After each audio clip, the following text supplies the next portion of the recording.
Time check is at 3 p.m. Nigeria time. Hello and a very warm welcome to all our viewers in Nigeria and around the world to Global TV's News Prime, live in Nigeria's capital, Abuja. I am Judas Peters.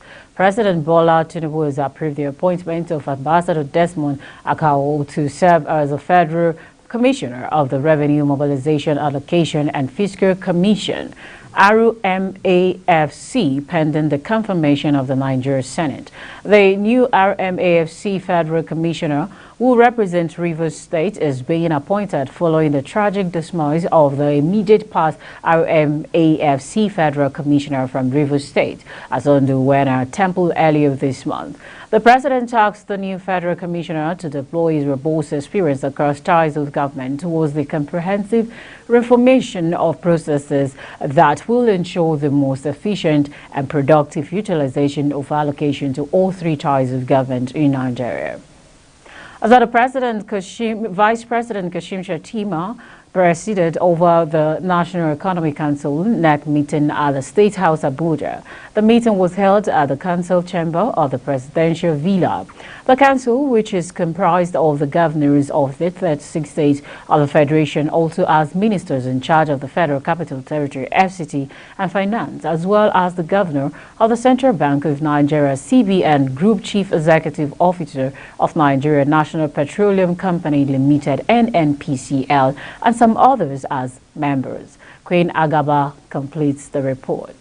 Present at this month's sitting, which is likely to be the last for 2023, are all governors except those of Akwa Ibom, Kano, Lagos, Enugu, Osun, Borno, Nasarawa, and Adamawa states, who are represented by their deputies.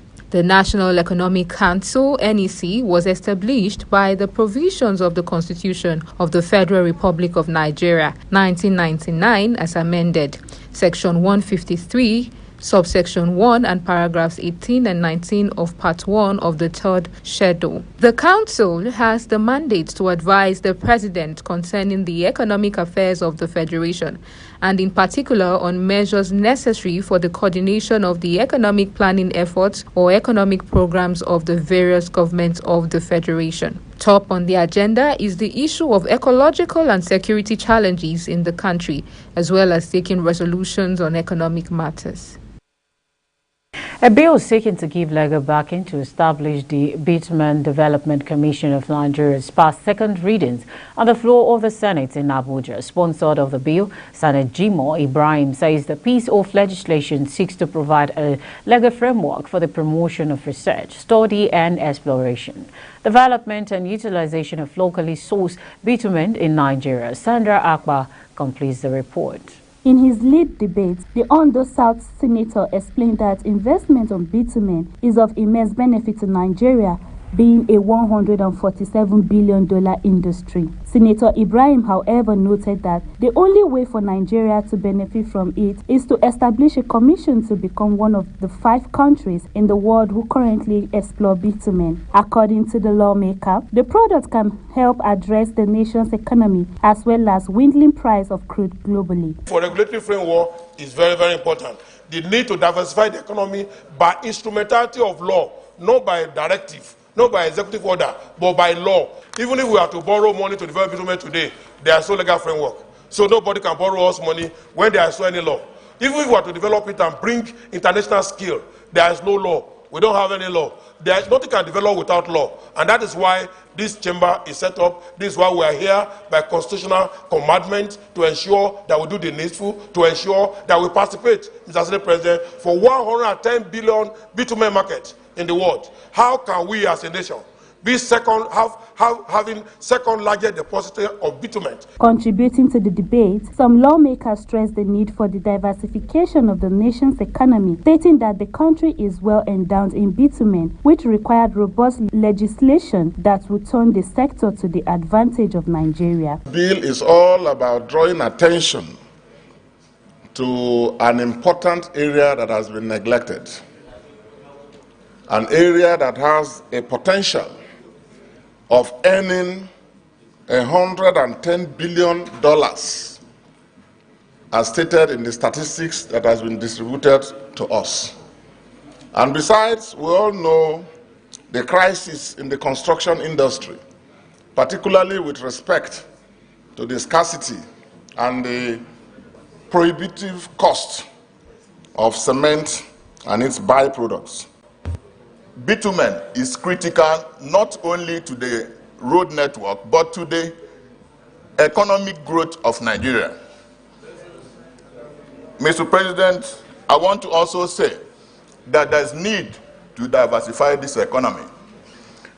And the argument that we're establishing too many commissions may not be considered critical. Meanwhile, other lawmakers took turns to kick against the establishment of the Bitumen Development Commission of Nigeria. Conscious of increasing overhead costs and creating more and more commission at a time when we have this much talked about Orosaye report, which already suggests that Nigeria federal government has too many commissions carrying out overlapping responsibilities. I hold the view with respect, sir, but it is not the absence of law that stopped Nigeria from exploiting bitumen and other solid mineral resources.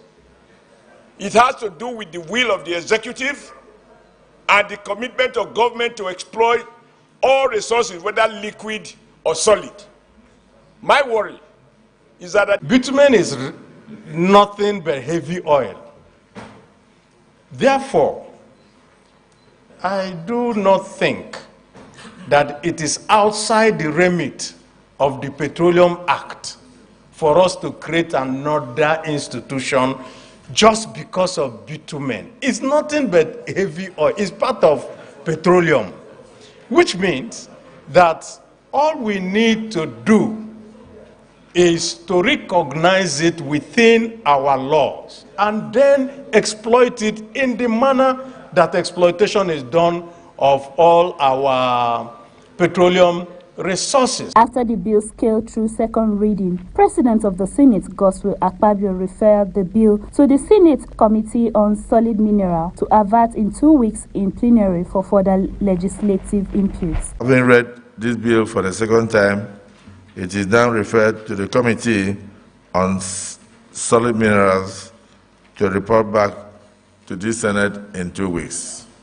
If the proposed legislation passes in both the Senate and the House of Representatives with attendant establishment of the Bitumen Development Commission after presidential assent, it will be the first law on exploration, development and possibly exportation of bitumen in Nigeria. Sandra Akpa, reporting for Global TV News. Nigerian Institute of Public Relations has inaugurated a Nigeria Reputation Management Group to address some critical reputational challenges that have negatively affected Nigerians as a country. The chairman governing board of the Institute, Ike Naliaku, says the reputation of a nation determines the economy of the country. Kikelomo Okere completes the report. Reputation plays a key role in every aspect of human endeavor, organization, state or nation. The chairman governing board of the National Institute of Public Relations says it is a tax on the need to leverage on the power of national reputation in turning the economy around. He expressed concern about the global perception of Nigeria as poor. He therefore called on all hands to be on decks in changing the narrative about Nigeria's reputation. To really say that this committee is very, very strategic to the next level of Nigeria, because at the point where we are now, our reputation needs to be revamped. Our reputation needs attention. Our reputation needs to be reinvented. And it is this committee that will advise us on how it is going to be done. Who are those that should be members of Nigeria Reputation Management Group? What will be the modalities? What will be the structure? How will it be done? On a sustainable basis. It's not a touch and go business. It is something that should outlive us. The tax was handed down to the Comptroller General of Customs, Adewale Adeniyi, who says reputation, if properly understood, effectively planned, efficiently and well deployed, will position any country for greater value, global relevance and remarkable competitiveness. Adeniyi stressed that for any state or nation to be taken seriously, there is need to consciously promote the culture of reputation. Unfortunately, the society, especially many African nations, have not recognized enough the power of reputation in turning their economies around. Though intangible in nature, reputation as a concept is so critical that if the components are properly understood and are effectively planned and efficiently harnessed and well deployed, it has the capacity to position any country for greater value, for global relevance, and remarkable competitiveness. We know that customs has its own reputation issue itself, and we are working with our stakeholders to ensure that we change this narrative and reposition Nigeria Customs Service. We have started this journey the last 3-4 months. We are making the best of revenue generation. We are turning around our anti-smuggling operations. And more importantly, we are trying to give new meaning to trade facilitation. All of this is to give customs a better name, indeed a better reputation. Nigerian Reputation Management Group will, among others, determine the structure on which assignment will be executed. Kike Lomo Okeri, Global Television News. The chairman of People's Democratic Party in Rivers State, Desmond Akol, has resigned. His resignation later surfaced on Friday, barely a few hours after President Bola Tinubu appointed him Federal Commissioner, representing Rivers State in the Revenue Mobilization, Allocation and Fiscal Commission. Akol, in the later dated November 22, 2023, and addressed to the PDP acting national chairman, Ambassador Umar Damagu, said his resignation is connected to his appointment. He noted that he has since handed over to his deputy, Aaron Chukwuemeka. Although the federal government has stated its commitment to the growth of steel development, speaking at a press conference in Abuja on Thursday, Minister of Steel Development Uba Amadu said this is keeping faith with the renewed hope agenda of President Bola Tinubu. Global TV's Sharon Naji completes the story. In a meeting with the Minister of State, Ministry of Steel Development, Uba Magari Amadu, who hosted the Executive Secretary and CEO of the Nigerian Investment Promotion Commission, Aisha Rimi, in the ministry's headquarters on 23 November 2023 in Abuja. In line with the renewed hope agenda of President Bola Ahmed Tinubu's administration in achieving its mandate and ensuring that the nation's steel sector contributes to sustainable development of economy and grow the gross domestic product (GDP). The Ministry of Steel Development is to collaborate with the Nigerian Investment Promotion Commission (NIPC) for the development of the sector in general and the operationalization of the National Steel Raw Material Exploration Agency. Listing areas of collaboration and identifying areas of partnership with NIPC and NSRMEA, the minister has assured that the aim is to move the steel sector to the next level, leaving no stones unturned. We are saddled with the responsibility of handling the steel sector.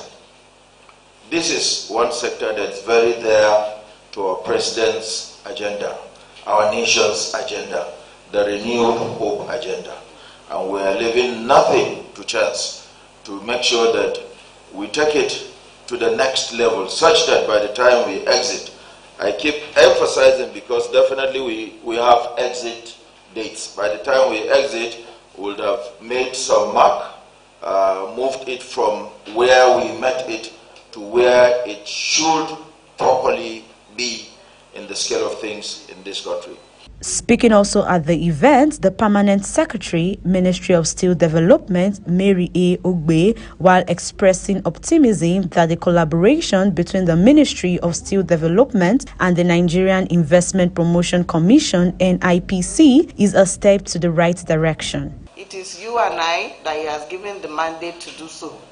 And so I believe that this meeting this afternoon is a step in the right direction, and we'll commit ourselves to seeing that we will leave a mark, from whatever that we'll agree upon to do this afternoon.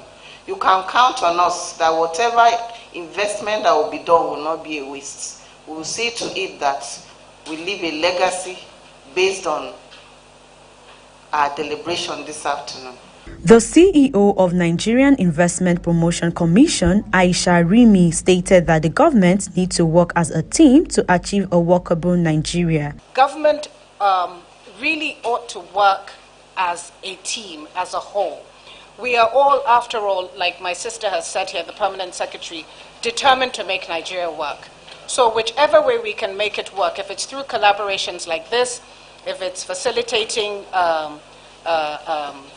joint roadshows, if it's assisting with seeking investors and investments, upgrading facilities, promoting access to capital, and whatever it takes. We are all working together, and we are perhaps the more nimble arm of government. Sharon J. reporting for Global TV News. The Court of Appeal Abuja Division has sacked the Speaker of the Bauchi State House of Assembly, Abubakar Suleiman, from his seat as a member representing Negi Central constituency in Ingen, local government area of Bauchi State. The Appellate Court, in its judgment on Friday, ordered for a rerun in 10 polling units in the constituency. The Independent National Electoral Commission's returning officer, Shaibu Mohammed, has declared him the winner of the Negi Central constituency election held on March 18th. As well, the Appeal Court's Lagos Division on Friday, in a split decision, confirmed the re-election of Dapo Abiodun in the March 18, 2023 governorship election as the duly elected governor of Ogun State. The majority judgment delivered by Justice Joseph Shagwa Ikeg dismissed the appeal filed by the People's Democratic Party candidate Ladi Adebutu in the 2023 governorship election. However, the minority judgment delivered by Justice Jen Esenawo Young allowed the appeal and ordered the Independent National Electoral Commission (INEC) to conduct a fresh election within 90 days. Senator John James Odedehi of the New Nigeria's People Party has lost his appeal, challenging the election of Pastor Umo Eno as governor of Akwa Ibom State. A three-man panel of the Appeal Court sitting in Lagos held that Governor Umo Eno was eminently qualified at the time of being elected and was indeed lawfully elected as a governor by majority of lawful votes cast in the March 18, 2023 governorship election. Also, the Kano State Police Command has warned members of the New Nigeria's People Party (NNPP) and the All Progressive Congress (APC) in the state against Saturday's planned protest, saying it will deal ruthlessly with anyone that violated the order. The warning was contained in a statement on Friday by the command's public relations officer SP Abdullahi Haruna on behalf of the state's Commissioner of Police Hussaini Gumal and made available to newsmen. Both the NNPP and APC were said to have mobilized their supporters to organize protests on Saturday to express their views on the recent ruling of the Appeal Court in Abuja, which declared a controversial judgment on the governorship election judgment. However, the decision of both parties since the announcement has created apprehension in the minds of residents of the state on the premise that such protests scheduled for the same day may cause untold hardship to the determined masses of the state. The National Working Committee of the ruling All Progressive Congress (APC) on Friday inaugurated members of the Caretaker Committee for the Rivers State chapter of the party. The inauguration, which took place at the national headquarters of the APC in Abuja, had the party's national chairman Abdullahi Ganduje, vice chairman for South-South Victor Gadam, and members of the NWC in attendance. The event took place 2 days after the APC NWC dissolved the former state ESCOs to pave way for the ADHOC committee that will oversee the conduct of the Congress to elect new state executive members. As the National Economic Council on Thursday approved plans to overhaul 17,000 and 774 primary and secondary healthcare centers, respectively, nationwide. It said the move was in response to identified funding gaps and deteriorating healthcare metrics, as reviewed by a presentation by the coordinating Minister of Health and Social Welfare, Ali Pate, to the Council. Bauchi State Governor Bala Muhammad detailed the government's strategy to State House correspondent following the 137th National Economic Council meeting chaired by Vice President Kashim Shettima at the Aso Rock Villa, Abuja. Conveying the insight from Pate's presentation, which highlighted the critical condition of the health sector, Governor Muhammad said the presentation dissected 8 terms of very robust section scan on health from the tertiary to the primary level, looking at all the gaps, the problems and challenges of funding, and lamented the stark statistics showcasing the decline in health indices, including infant mortality rates, stating that the Tinubu-led administration aims to establish a synergy among stakeholders for deep lasting reforms. And in its bid to provide affordable houses and improve the living condition of Nigerians, the federal government has reviewed plans to provide over 1 million direct and indirect jobs through the provision of an estimated 40,000 housing units within the first phase of its renewed hope agenda for housing. The Minister of Housing and Urban Development, Ahmed Musa Dagiwa, stated this on Thursday while delivering a speech at the 50th anniversary of Federal Housing Authority of Nigeria in Abuja. He reiterated that the Federal Housing Authority will also play a key role in the ministry's new city development plan. Dagiwa, who said the ministry plans to lead partnership with private sector, local and international investors towards redefining the concept of cities in Nigeria and the concepting cities, centers and state capitals, added that the new city development plan aimed to deliver renewed hope cities ranging from 1,000 housing units per site in one location in each of the 6 geopolitical zones of the country and FCT. He named Abuja, Lagos, Kano, as well as Borno, Nasarawa, Rivers and Enugu states as the selected states, saying the remaining 30 states will have renewed hope estates, each with a minimum of 500 housing units. Meanwhile, a federal high court in Port Harcourt has issued Form 48 against the Speaker of the Rivers State House of Assembly, Honorable Martin Amaole, and his deputy Domley Mal for contempt of court. The court in the suit filed by the Rivers State House of Assembly as the first plaintiff and Harry Edison as the second plaintiff had ordered the parties not to take any steps concerning the subject matter of the suit before the court. The issuance of Form 48 is pursuant to an application made by the Edison and the Rivers State House of Assembly for disobeying the order of the court made on the 7th day of November 2023. Edison, who says he was elected by 26 of his colleagues as a new Speaker of Rivers State House of Assembly, and the process filed in court accused Amaole of invading the Rivers State House of Assembly and purportedly holding a sitting of the House in what he said is a violation of the order of the court for parties to maintain status quo. And now the Kogi State government has issued a directive to freeze all state and local government accounts effectively from Thursday. Statement signed by the Commissioner for Finance, Asiwaju Ashiru, said no form of payment should be made to anyone from the government's account henceforth. According to the statement, all standing orders and investment instructions are hereby cancelled forthwith. However, the decision be connected with the governor's concerns regarding the performances of some members of his cabinet. Also, the Federal Road Safety Corps has cautioned passengers against embarking on night journeys during festivals due to their negative consequences. The FRSC Sector Commander in Katsina State, Ibrahim Mayaki Bazak, gave the warning on Friday in Katsina. Bazama further said that the command has standby rescue team ready for operation in case of any eventuality. He said that the teams were at the 5 units under the command located at Futwa, Daura, Koza, Malufashi and Kakia. The sector commander further urged motorists to adhere to traffic rules and regulations, pointing out that it is only the living that celebrates.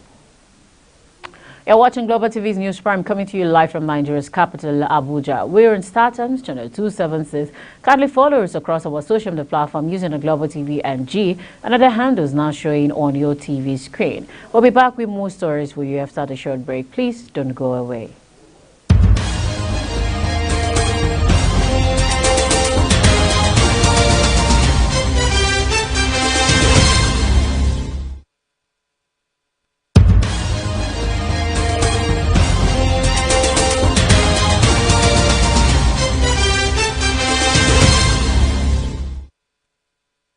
Welcome back, and if you're just joining us, Still Global Television bring you live broadcast of the News Prime from Nigeria's capital, Abuja. Still on the news, where the Court of Appeal sitting in Abuja on Thursday affirmed the election of Gombe State Governor Inuwa Yahaya. The Independent National Electoral Commission had declared Yahaya the winner of the governorship election after scoring 342,821 votes to beat its closest rival Jibrin Bade of the People's Democratic Party, who polled 233,131 votes. Displeased with the outcome of the election, the PDP alleged that Yahaya was not re-elected by a majority of lawful votes. The party also alleged that multiple thumb printing and ballot box stuffing were carried out across various polling units in 9 out of the 11 local government areas of the state to favor Yahaya. However, the Election Petition Tribunal dismissed the petition. Not pleased, the PDP candidate and his party approached the appellate court. The Court of Appeal on Thursday dismissed the appeal.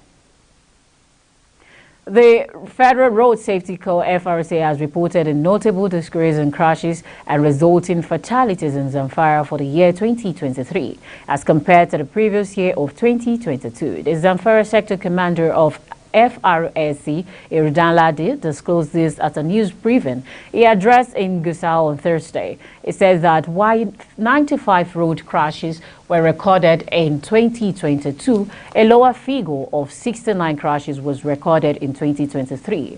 So far in 2023, 58 people have died in road crashes in the sector, compared to 126 deaths recorded in 2022. Danladi said the statistics showed that there was a 27.4% reduction in the number of road crashes and a 54% reduction in fatalities. In its campaign against climate change and environmental degradation across the country, the National Council on Climate Change has introduced a cooking device called Atmosphere Safe 80 Clean Cook Stove to Northeast households. Introducing the stove, the Director General of the NCCC, Salisu Dairo, on Thursday in Maiduguri, Borno State capital, described the device as a climate-friendly device that would help address challenges of climate change and reverse environmental degradation in the Northeast states. Speaking at a one-day sanitization campaign for the Northeast on the new cooking device, Dairo said his stove is aimed at curtailing the use of firewood by 80%. And now on business, the Board of Directors of Access Holding PLC has announced the death of its chairman, Bababode Oshukoya. This disclosure is contained in a statement signed by the company's Secretary of Access Holdings PLC, Sunday Ekwechi, on Thursday night, November 23rd, 2023. Ekwechi in the statement said that Oshukoya died on Tuesday, November 21, 2023, after a brief illness, adding that the board of the financial institution will subsequently announce his successor. The statement signed by the company secretary, Sunday Ekwechi, said, consequent upon the tragic event, the company now has a 9-member board comprising of 6 non-executive directors, 2 of whom are independent, and 3 executive directors inclusive of group chief executive officer.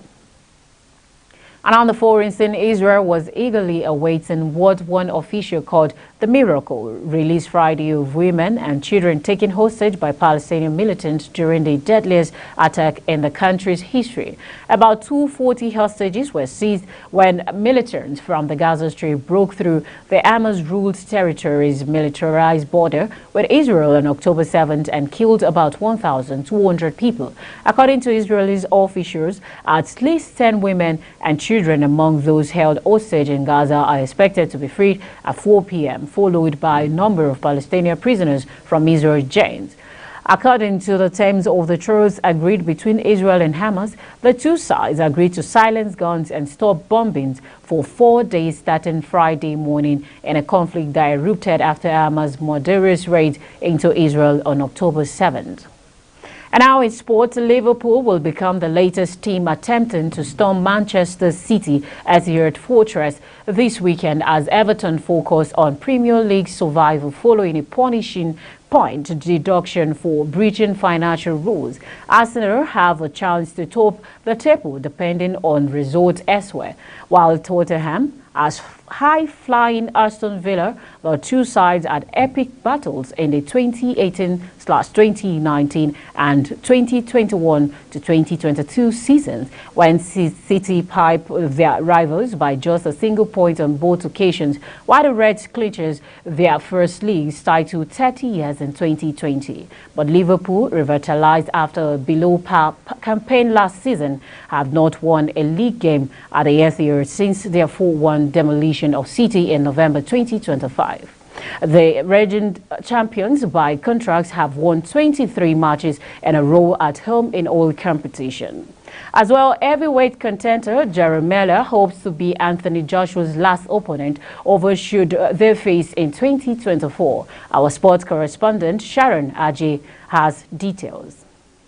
He booked his ring return for December 23rd in Saudi Arabia. In the main event, the British boxer will face Otto Wallin. Meanwhile, the co-main event will see the bronze bomber face former champion Joseph Parker. Another name slated to return would be Miller. Miller is in the midst of his long-awaited comeback after missing years of his career due to drug test failures. Speaking to pressmen, Miller admitted that he was eyeing a title fight in 2024 after a win over Daniel Dubois.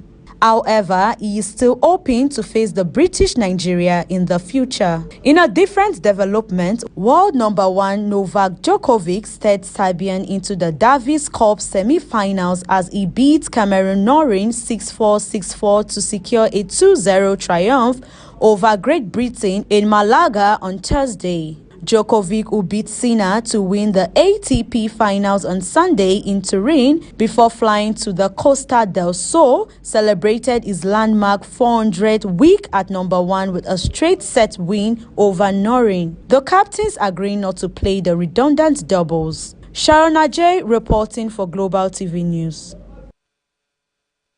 And that's it on Global TV's News Prime, coming to you live from Nigeria's capital, Abuja. We're on StarTimes channel 276. Kindly follow us across our social media platform using the Global TV NG and other handles now showing on your TV screen. On behalf of the production team, I am Judith Peters. Thank you so very much for watching, and I will see you again. Good evening.